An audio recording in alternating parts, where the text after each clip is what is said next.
সরকারের উদাসীনতা এবং নীতি সহায়তার অভাবে হারিয়ে যাচ্ছে ৪০০ বছরে ঢাকার প্রত্নতাত্ত্বিক নিদর্শন ও ঐতিহ্যবাহী স্থাপনা।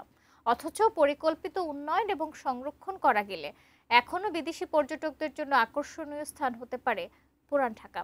আরো জানাচ্ছেন সহকর্মী মনিরুল ইসলাম মিন্টু।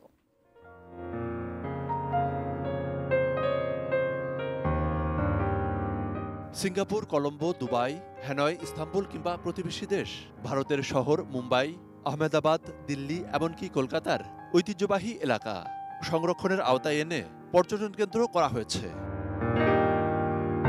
একইভাবে ইতিহাস, ঐতিহ্য, সংস্কৃতি, জীবনধারা আর শৈল্পিক স্থাপত্যের মেলবন্ধন আমাদের পুরান ঢাকা। এখানে ঐতিহ্যবাহী স্থাপনার পাশাপাশি রসনা তৃপ্তিকারী নানা খাবার আর আছে মোহনীয় বুড়িগঙ্গা নদী। পর্যটন কেন্দ্র বিকাশের উপকরণ এবং ঐশ্বর্য থাকা সত্ত্বেও দখল দূষণে দিনে দিনে হারিয়ে যাচ্ছে এই সম্ভাবনা। আমি ভেসে আসা একটা সম্প্রদায় না আমরা ঢাকাতে যারা এই ৪৭-এ পরে আসছি না ৭১-এ পরে আসছি, এই ডিবেট আমরা করতে থাকি, কিন্তু আমরা এরকম না। ৪০০-৫০০ বছর ধরে এখানেই এই ডেভেলপমেন্টগুলো হয়েছে। কিভাবে হয়েছে তার নমুনা আছে। পর্তুগিজরা এসছে, গ্রিকরা এসছে, আপনার ডাচরা এসছে, ফরাসিরা এসছে। ফরাসগঞ্জ থেকে জাহাজ যেত কলকাতায়, সেটা যেত আবার প্যারিসে। আমার সেই ফরাসগঞ্জ আমি সংরক্ষণ করব না?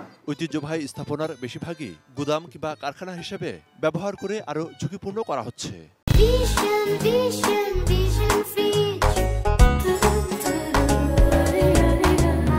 সংরক্ষিত হিসেবে তালিকাভুক্ত হওয়ার পরও ঘটছে ভবন ভাঙার ঘটনা, এমনকি মানা হচ্ছে না আদালতের নির্দেশনাও। পুরনো ঢাকাকে তার ঐতিহ্যকে বজায় রেখে সংরক্ষণ করে এটিকে পুনর্গঠনের একটা বড় পরিকল্পনা নেওয়া দরকার ছিল।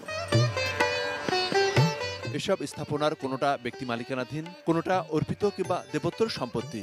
সময়ের প্রয়োজনে পুরাতন ভবন ভাঙা কিংবা পরিবর্তনের প্রয়োজনীয়তাও তৈরি হয়েছে কোথাও কোথাও। তাহলে কিভাবে রক্ষা করা যাবে এসব ঐতিহ্যবাহী স্থাপনা? জনগণকে দোষ দিয়ে লাভ নেই, সবাই লাভ দেখবে, সবাই উন্নয়নও দেখবে, কিন্তু সেই উন্নয়ন হতে হবে সাস্টেনেবল, যেখানে অর্থনীতি থাকবে, যাতে আমি অমিতব্যয়ী না হই, যেখানে অন্তর্ভুক্তিতা থাকবে এবং যেখানে পরিবেশ বান্ধবতা থাকবে। আমরা যে এলাকাভিত্তিক সংরক্ষণ চাচ্ছি, যে একটা ৭-৮টা জোনে আমরা পুরান ঢাকা ভাগ করে এলাকাগুলো সংরক্ষণ চাচ্ছি, যেটা আমরা আশা করি যে এই যে এত ধরনের সংস্কার হচ্ছে, এই উপদেষ্টাদের হাত দিয়ে আমরা এই একটা জিনিস দাবি করি।